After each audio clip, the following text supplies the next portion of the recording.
I know, not another top video, but wait, this one is a little different, I promise. With my last video doing so well over the last 2 weeks, I figured I'd go ahead and do an alternative to it. The best obscure MMORPGs you should definitely try before they disappear. Over the year of this channel existing, I've had the pleasure and, sometimes displeasure of playing through well over 500 different MMORPGs. Some of them were terrible. Some of them were amazing. Regardless, there are some MMORPGs that exist currently that just don't really have much, if any, exposure or attention from MMORPG YouTubers at all. That is a shame, as there are some really fun games out there that nobody even knows about. With that in mind, let me bring some of these games to light for all of you by listing them in no particular order right off the top of my head. Black Gold Online was originally released way back in 2014. It features a fantastic looking steampunk world filled with visuals you don't often find in an MMORPG. This is because, for some reason, developers seem to have an adverse dislike for creating worlds inspired by it. Which is a shame, because they actually thoroughly enjoy the steampunk genre.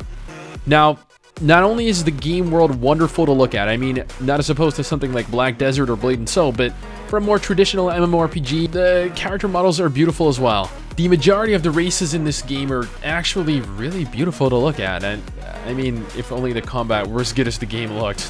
Which, it is not. Combat was the part of the game that just, it kind of bothered me. It seemed like they wanted to go for action combat with unique mechanics, but when it came down to it, it just fell through. And we ended up with this mess. Which isn't to say it's bad, it's just, it's not very good. And that is fine. There are plenty of games out there with much worse combat, and not every game is good at everything. Raiders was originally released in 2015, only a couple of years ago. It was then shut down due to bugs that made the game absolutely unplayable. Later, it got brought back up as a private server by the team over at Wild Raiders, who maintained and managed the game over the last year and essentially made it a home for fans of the game that wanted to continue their journey through. Now, as of 2017 and further going into 2018, the game is being picked up officially once more and will actually be relaunching, hopefully sometime next year. The game itself is beautiful, probably one of the best looking obscure MMORPGs out there. It's like a free version of Black Desert, released, like maybe a few years prior. It also has action combat, which is actually something that most MMORPGs a few years back would never have done. Action combat really only becoming a thing in the last couple of years. It plays more like a console game than it does a traditional MMORPG, to be honest, and that is good, as MMORPGs at the time all played more or less the same way. Nowadays, when this kind of thing is the norm, it may feel inferior, but the game is well worth checking out due to how good it still manages to look and feel, while somehow meshing in the good parts of traditional MMORPGs and the fun parts of an action MMORPG. While Dragon Ball Online may be incomplete, it is still, nevertheless, an incredibly fun game to invest time into. Especially if you're a fan of either anime or the Dragon Ball universe. Dragon Ball Online may be a fairly generic, fairly traditional MMORPG by most standards, but, the fact is, it is a freaking Dragon Ball game, man. A Dragon Ball game. Now, who here was born in the 90s and never watched Dragon Ball Z, huh? Nobody. Everyone here has. It was the greatest anime of our generation. It was so popular even that Dragon Ball Super is currently airing, and to insane popularity. Actually, on second thought, I will contain my inner weeb here and not go off on a huge anime-obsessed rant, or Dragon Ball-obsessed rant even. Dragon Ball Online captures the look and feel of the Dragon Ball universe, but that's pretty much it. The dialogue in the game is atrocious, not all of it even being fully translated into English. The combat is somewhat poor, and by somewhat, it is freaking crappy. It is slow, it is clunky, and you can shoot chi blasts at people, which is so fucking awesome. Deep breaths. Deep breaths. Visually, however, the game looks just like you'd imagine a Dragon Ball game would look in an MMO, which is great because, it definitely aids in helping you feel like you're in an actual Dragon Ball world. Scarlet Blade was released way back in 2013 and then shut down in 2016, much to the dismay of young unhappy players everywhere. The game, visually at least, isn't really anything fancy. The game world itself was fairly bland and void of much to look at. However, the character models were some of the most bodacious I have ever seen. They're even more shapely than in Blade and Soul. there's just a lot more focus on plot in Scarlet Blade than in any other MMORPG I have ever played. And I have played a lot of them. Hundreds. Character models and the characters themselves are the main focus of the game. The outfit you can wear, the outfits you don't even have to wear since you can be completely nude in the game. It is all an incredibly entertaining experience. Yeah, experiences. That's what I'll go with. It is not action combat like Black Desert, but it employs a semi-action combat battle system. If you're a pervert, you'll probably love it. I mean, I love it. Not that I'm saying I'm a pervert. I'm not. I mean, you can ask my wife at Avery on Discord if you really want to. If I'm a pervert, she'll tell you I'm not. I'm not a pervert. I swear. You watch any of my videos. I am like the complete opposite of perverted. I am straight-laced. I am. I'm gonna stop trying to defend myself here. Now, granted, I've only played this game like a single time, and I do plan on playing this more often in the future to try and get a gauge for what the game is actually like, hopefully with some of you even on stream. But from what I've experienced, the game is some great traditional fun. Its combat system is more or less the same as the vast majority of MMORPGs, but it isn't really slow at all. It's actually fairly decent for the kind of game it is. I mean, I'm not saying it's as good as WoW's or Final Fantasy XIV's, but it is not bad. And, I mean, graphically, the game looks really good quality as well. It's very pleasant to look at and it really captures the fantasy MMORPG feel, which is good if you're sick of hack and slash Asian themed MMORPGs. Unfortunately, however, I only saw a maximum of 2 people in total while playing for several hours, and that is fine as this is a list of obscure MMORPGs after all. They are bound to have low populations as opposed to what we're used to. But the game was fun, and something I am actually surprised is not more popular than it is.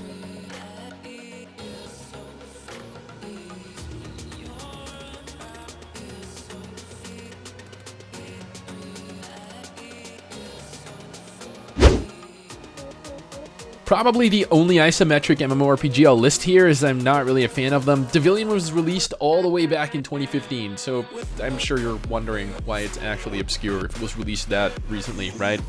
I honestly do not know. If you can make it past the login screen without creaming your pants, then good on you. I, along with many other teenagers, were not fortunate enough to be blessed with such restraint and control.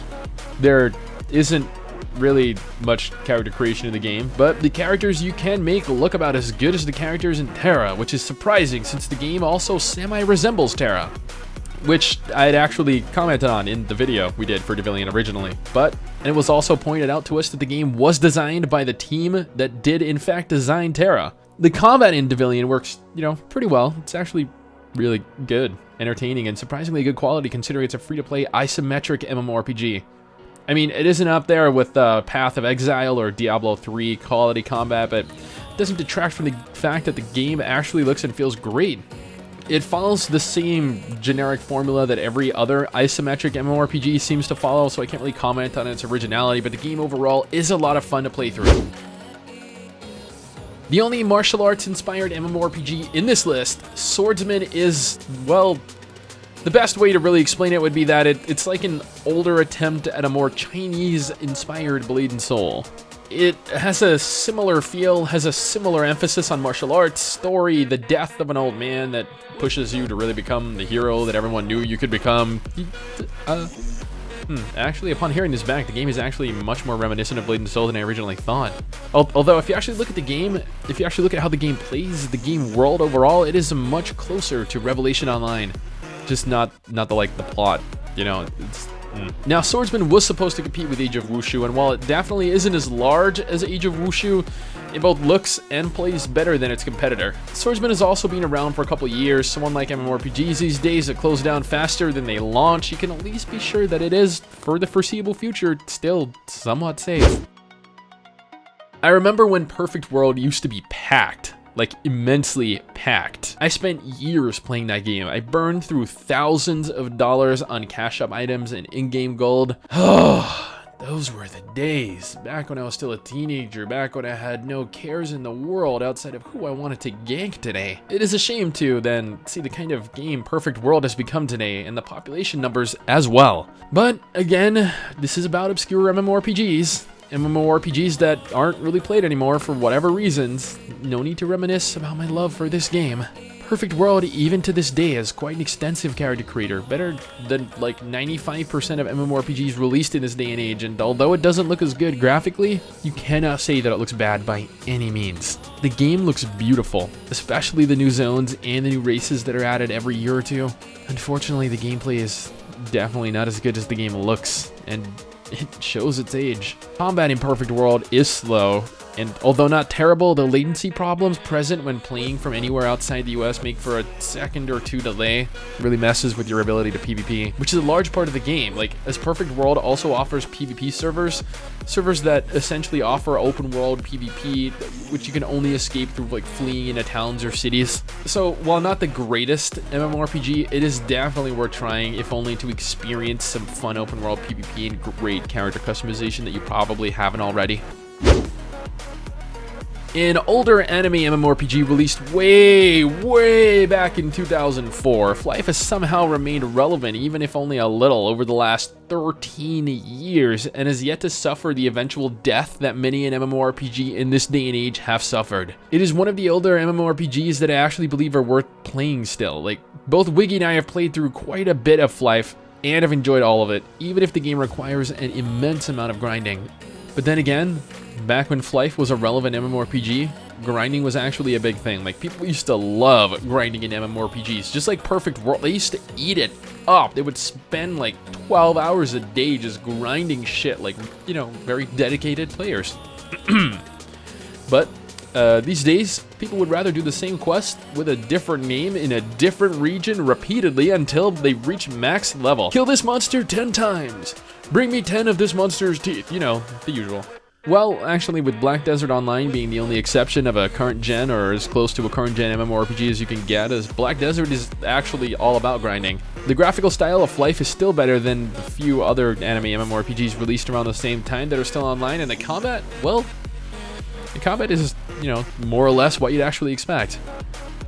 But one of the things that set Flyff apart and make it worth playing still, in my opinion, is the flight system.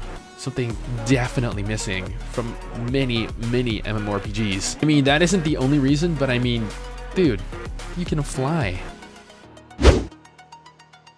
Another anime MMORPG, but one that never really caught the attention of the internet.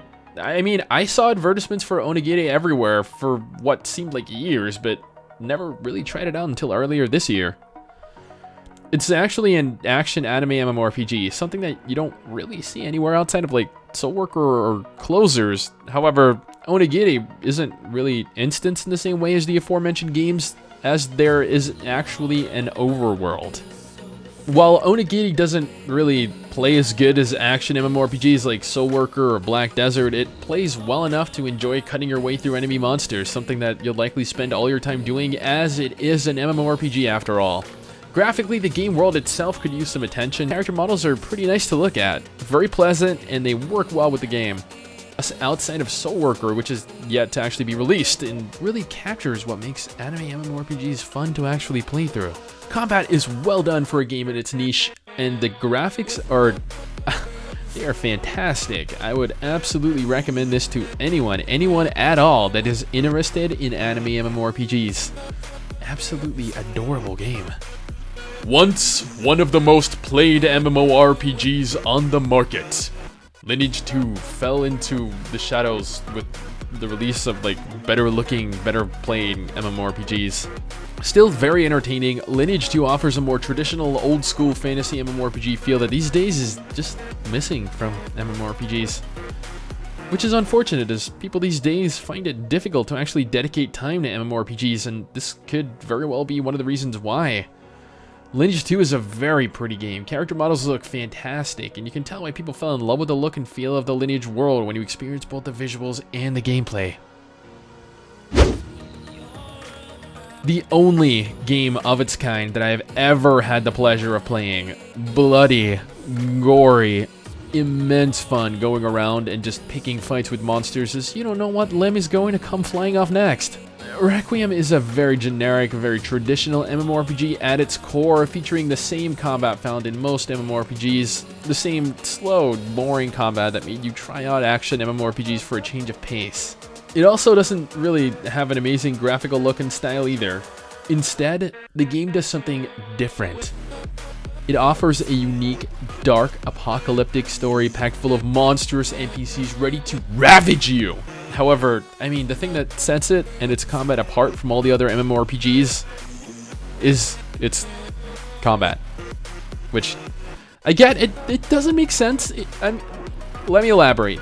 In Requiem, you can actually decapitate monsters. You can dismember their limbs. You can blow them up. I mean, the kind of things that you can do in combat, it is just so incredibly satisfying on a whole different level. Legit, just worth playing due to the kinds of crazy shit that you can do to monsters. Oh man. I could probably make another top 10 anime MMORPG list with all the anime MMORPG I've listed so far in this video. Jeez. So, Digimon is probably the most accurate, possibly the best actual MMORPG adaptation of an anime series. It features a unique battle system where you tell your Digimon what to do as opposed to actually fighting yourself, a little more reminiscent of the old Digimon World games for the PlayStation, and a very good-looking graphical style. Although the translations leave a little to be desired, the game itself is incredibly fun to play around in as a huge Digimon fan, and probably the only thing I've played that has quenched that thirst for a good Digimon game since Digimon World 1. Remember when this MMORPG used to be the king? When everyone and their granddaughter used to partake in it? Ragnarok Online was once an actual solid competitor to World of Warcraft. Nowadays, unfortunately, like most MMORPGs of its kind, it has all but disappeared.